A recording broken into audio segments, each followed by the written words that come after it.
जद्दोजहद धरती की मज़लूमीन के लिए।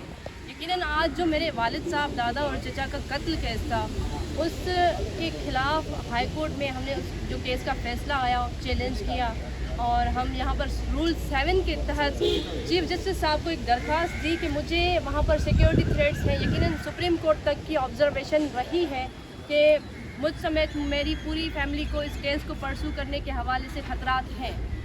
तो आज चीफ जस्टिस साहब ने मैं अल्हम्दुलिल्लाह ज़रूर कहूँगी कि ये बात तो ज़रूर सुनी है और उन तक पहुँची है कि ख़तरात हैं, और उन्होंने रूल 7 की एप्लीकेशन अलाउ करके हमें ये इजाज़त दी है कि आपकी अपील यहाँ पर सुनी जाएगी। तो इंशाल्लाह अब हमारा केस जो है, अपील जो है वो यहाँ पर सुनी जाएगी, कराची में चलेगा।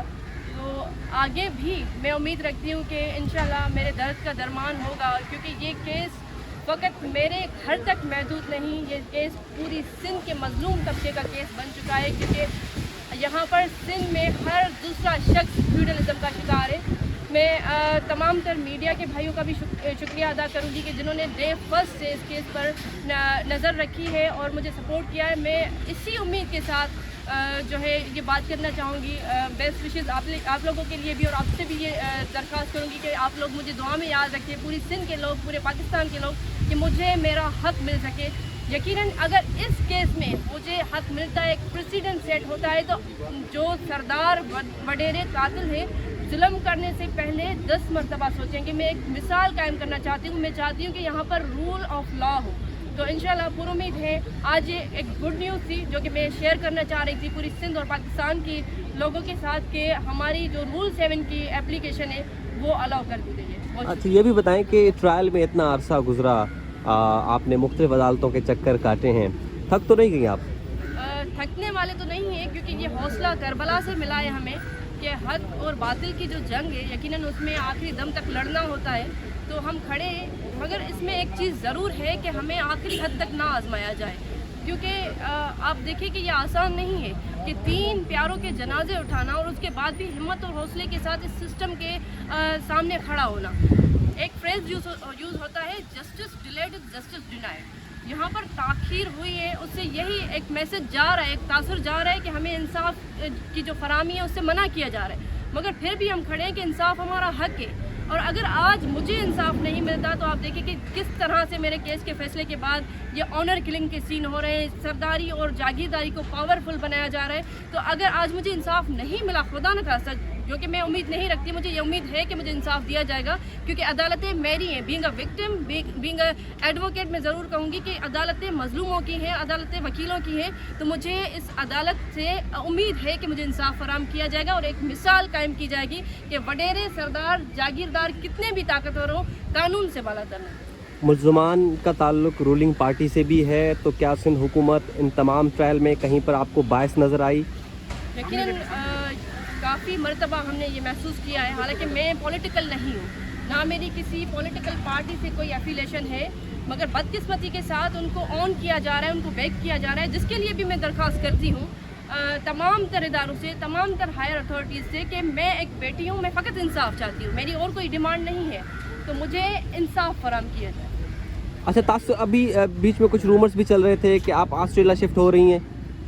रूमर्स तो चलते रहते हैं, आपने कई चीज़ें जो है सुनी होंगी, मगर ये कि केस जो है वो इंशाल्लाह मैं परसू करती रहूँगी, और जो फ्यूडलिज़म के ख़िलाफ़ मैंने बगावत की है, इंशाल्लाह आखिरी दम तक मेरी ये जद्दोजहद जारी और सारी रहेगी। सलाउद्दीन साहब ये बताएं कि किन पॉइंट्स पे ये अपील फाइल की गई है, ट्रायल कोर्ट के फैसले में क्या गलतियां हैं जिसकी यहाँ पे निशानदेही की गई है, और क्या रीज़न है जिसकी वजह से मुल्ज़मान बरी हुए? देखें, अगर जिस बंदे ने ये जजमेंट पढ़ी है, अगर तो सवाल 2 चीज़ों का उठता है कि एक केस पढ़ने के बाद जो है केस को डिसाइड किया जाता है, और एक केस पहले डिसाइडेड होता है और बाद में जजमेंट लिखी जाती है। तो आप जब जजमेंट पढ़ेंगे तो आपको इस चीज़ का अंदाज़ा हो जाएगा कि जजमेंट जो है एविडेंस पढ़ने के बाद लिखी गई है या पहले डिसाइड किया गया है कि किसकी फेवर में लिखनी है। कि अगर कम्प्लीटली इसमें सुप्रीम कोर्ट की कितनी सारी जजमेंट्स पड़ी हुई है कि एविडेंस को आप कंप्लीट पढ़ेंगे, उसको टोटोज में या पार्ट्स में नहीं पढ़ेंगे। पीस ऑफ मील का लफ्ज़ जो है وہ استعمال کیا گیا ہے کافی ججمنٹس میں کہ آپ پیس آف میل کی طرح ایویڈنس کو نہیں پڑھا جائے گا. کہ آپ دیکھیں کہ فرسٹ ڈاکیومنٹ جو ریفر ہوا ہے ایون کورٹ اس کو خود ڈسکس کرتی ہے کہ یہ ڈیورنگ ایویڈنس ریکارڈ پہ نہیں آیا, ہم نے کورٹ کی اسسٹنس کے لیے دیا تھا. تو اس کے ڈاکیومنٹ کی ہیڈنگ جو ہے وہ لکھا ہوا ہے سرداروں کے خلاف بغاوت.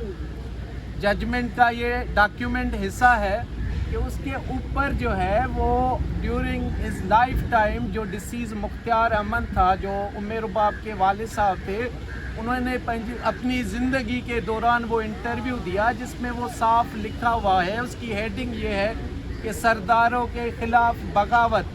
اب آپ کو وہ سرداروں کے خلاف بغاوت بھی نظر نہیں آ رہی, وہ پورا آرٹیکل نظر نہیں آ رہا, اور اس کی آخری 3 لائنز آپ کو نظر آئی ہیں جس پہ آپ نے آبزرویشن دے کے موٹیو کو ڈیفیکٹیو ڈکلیئر کر دیا ہے. تو اس سے ثابت ہوتا ہے کہ آپ نے پہلے سوچا ہوا تھا کہ کرنا کیا ہے. یا تو آپ اس کو کمپلیٹلی ڈسکس کرتے کہ ڈیورنگ لائف ٹائم اس نے اپنی اپریہینشنس دے دی تھی کہ میری جان کو خطرہ ہے. وہی آرٹیکل کہتا ہے کہ ہم نیکسٹ منتھ میں, دسمبر کا انٹرویو ہے, اور نیکسٹ منتھ میں ہم اپنی اسٹرینتھ شو کریں گے. وہ جو سوشل ایک ایکٹیویٹی سٹارٹ کی گئی تھی تمندار کاؤنسل کی, جس کے اپنی ایک موٹو تھا, اس کے بیسس پہ انہوں نے کہا کہ ہم نیکسٹ منتھ دیٹ مین جنوری میں ہم اپنی اسٹرینتھ شو کریں گے. وہ آرٹیکل کہتا ہے. تو جنوری تک تو وہ رہے ہی نہیں, کہ اگر دسمبر میں کہتے ہیں کہ ہم جنوری میں اپنی پاور شو کریں گے, اسٹرینتھ شو کریں گے, اور جنوری میں آپ نے دیکھا کہ وہ نہ ایک آدمی نہیں لیکن آلموسٹ پوری فیملی کو مار دیا گیا, اور یہ میسیج کنوے ہوا کہ ہمارے خلاف جو بھی اٹھے گا اس کے ساتھ یہ حال کیا جائے گا. تو اگر ان ڈاکیومنٹس کو دیکھیں, اس کے بعد آپ دیکھیں کہ 3 آئی وٹنس ہیں اس میں.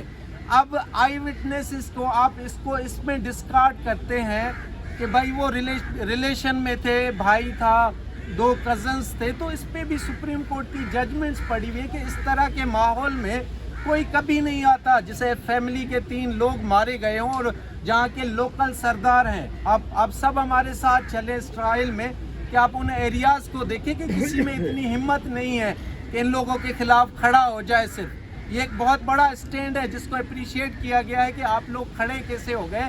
تو اس ماحول میں اگر آپ کہتے ہیں کہ بھائی انڈیپینڈنٹ ایویڈنس نہیں آیا, تو کون ہمت کرے گا کہ ایک فیملی کے 3 لوگوں کو مارا گیا ہے.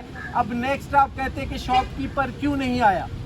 تو پہلے ہماری سیکیورٹی تو انشور کرے, آپ پہلے ہمیں 3 ان لوگوں کے مرڈر کا انصاف دیں, پھر آپ بات کریں کہ بھائی دکاندار کیوں نہیں آیا. دکاندار دیکھ رہا ہے کہ میرے سامنے 3 لوگوں کا مرڈر ہوا ہے. تو یہ سارے ڈیفیکٹیو ہم سمجھتے ہیں کہ ہمارے ایویڈنس کو کنسیڈر پراپرلی نہیں کیا گیا, اور انہی پوائنٹس پہ ہم اپیلیٹ کورٹس جو ہیں ان کو اسیس کریں گے ایویڈنس کے بیسس پہ, اور ایویڈنس اتنا ہے کہ ان کو سزا آ سکتی ہے. ٹھیک ہے, تھینک یو سر.